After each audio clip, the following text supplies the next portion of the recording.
La Regione deve assolutamente dare di più sul tema delle borse di studio, sul tema della garanzia dei trasporti. Abbiamo toccato oggi il tema dei trasporti, si è auspicato da più parti il tema del biglietto unico, se ne parla tantissimo, ma ritengo che sia uno dei temi importanti per garantire una maggiore libertà di movimento, non soltanto dei giovani ma di tutti, affrontare questo tema. Parte dall'Università di Padova e dai giovani la maratona elettorale del candidato presidente del centro-sinistra Giovanni Manildo, che da qui alle prossime settimane incontrerà anche imprenditori e amministratori locali. Una campagna, la definisce il diretto interessato, casa per casa, azienda per azienda. Nella città del Santo, quindi, la prima uscita ufficiale dell'ex sindaco di Treviso, che nel presentarsi utilizza un aggettivo più di altri. Moderato è una persona che ha delle idee ben salde, ha anche una tenacia e uno spirito forte per perseguirle, ma ha un atteggiamento di ascolto e di dialogo anche su idee diverse dalle proprie e non parte da preconcetti o pregiudizi. Per me questo vuol dire essere moderato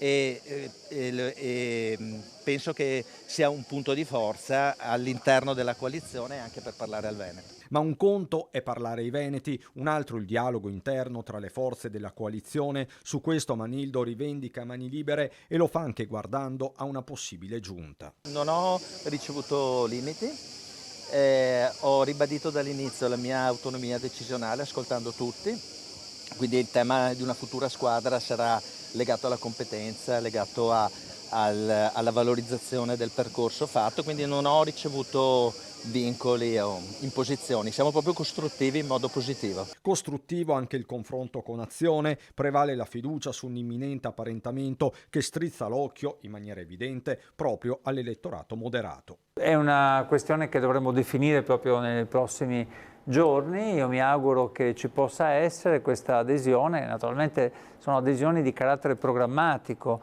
si decide da che parte stare, se si ha una visione comune, se si hanno dei programmi comuni. Sono confidente che si possa ulteriormente allargare la nostra coalizione.